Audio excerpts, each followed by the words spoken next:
Long ago, I made a video detailing the worst episode of The Legend of Korra.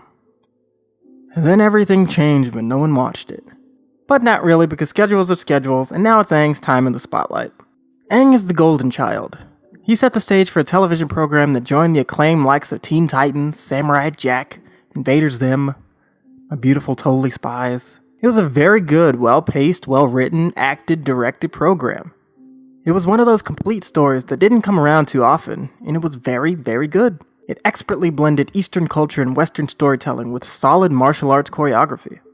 Aang was the avatar the world deserved, a positive influence on everything he touched. And although his airbending skills are great, there's still a worst episode of Avatar: The Last Airbender.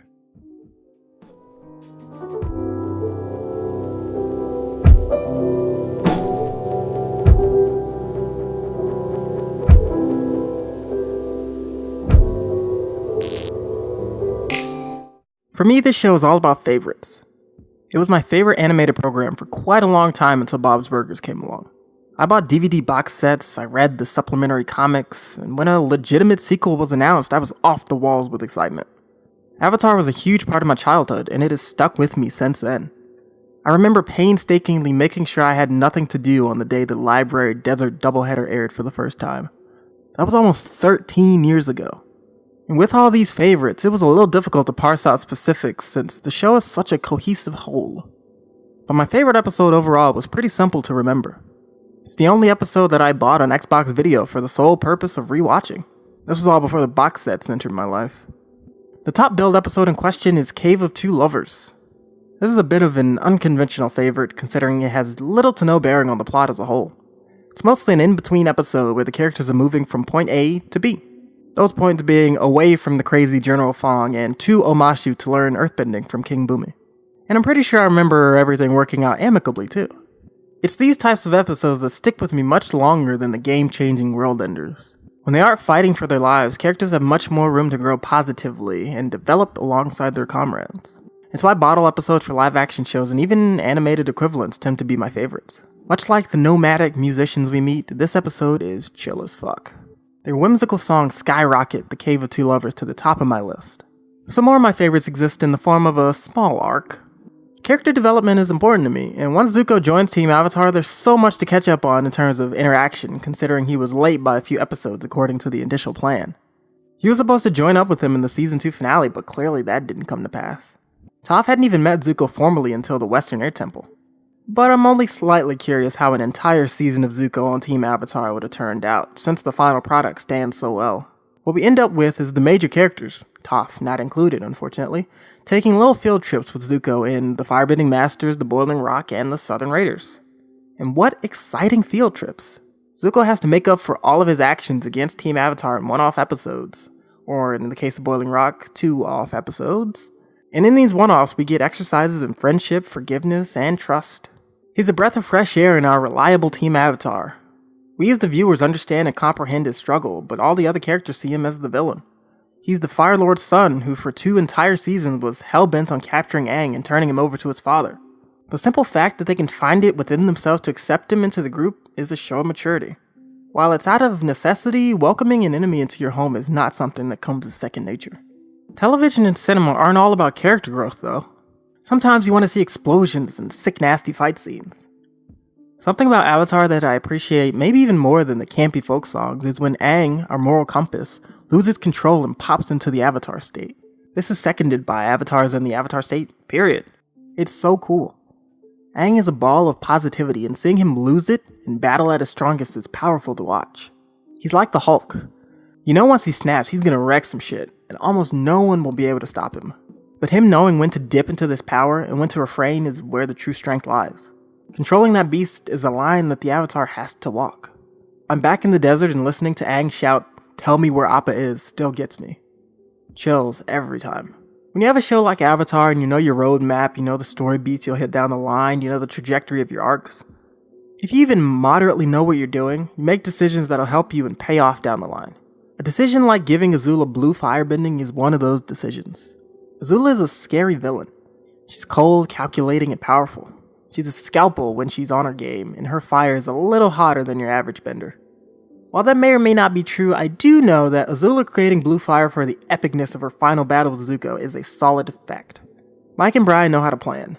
They even threw a better / actually successful fire festival before it was cool.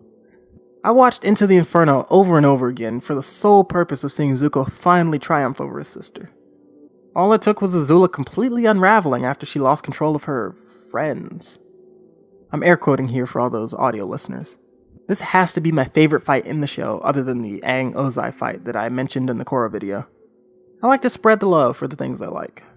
Now that I've misdirected you for the first half of this video, it's time for the worst episode of Avatar: The Last Airbender. But before that, I have a dishonorable mention that may or may not clue you into what the actual worst episode is. So the, second worst episode is The Great Divide. This is probably what most people gravitate to as a bad episode of Avatar. But let's be honest, there's no such thing as a bad episode of Avatar. Really, I didn't even consider The Great Divide when writing this. Nothing happens plot-wise or even character development-wise, and the resolution of the episode is Aang lying to two feuding groups to help get over their issues. What's the message here? Of course lying is great and it solves a lot of problems, at least temporarily, but we don't tell kids that. It's a cop-out for a quick and simple ending. It's not bad, but much like Remembrances in Korra, this is another nothing episode. It's even the butt of a joke in Ember Island Players as the actors in the show chose to skip it entirely and flew over the canyon. There's never another mention of the Zhangs or the Ganjins, Jinwei, Wei Jin ever again. They didn't even show up to help with the Day of Black Sun siege. And that's where you learn who your true friends are.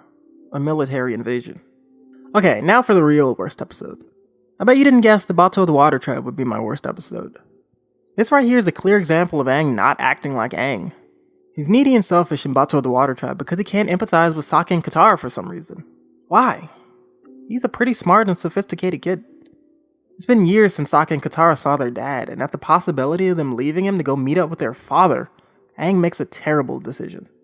He's mostly a nuisance during his meeting with Bato and tries to make the reunion about himself. This is the worst episode because of a bit of character inconsistency. And that's really the only problem. Without that, it's a pretty good Book 1 episode. We get a look into Water Tribe culture as Sokka goes through a rite of passage, and Aang becomes an honorary member of the Water Tribe. We're introduced to June, the bounty hunter, and Shirshu, and Sokka and Katara are able to forgive Aang after his serious betrayal, because they are his family after all, even if they aren't bound by blood. Avatar is a masterpiece, and no one in their right mind would say otherwise. There we have it. Bato of the Water Tribe is the worst episode of Avatar: The Last Airbender, for some pretty solid reasons if I do say so myself.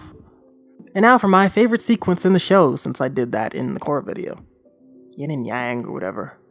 Since no one needs a reason to keep watching Last Airbender, I guess I'll call this a sequence that I look forward to whenever I do a watch through. That is the palace sequence in the Earth King. Team Avatar is back, and Appa has been reunited with his family. There's nothing keeping them from going straight to the Earth King, and no one is going to stop them. This scene is action-packed, and each member of the team gets a cool moment to make the Royal Palace Guards look really bad. Watch the Earth King right now. I dare you. You won't be sorry.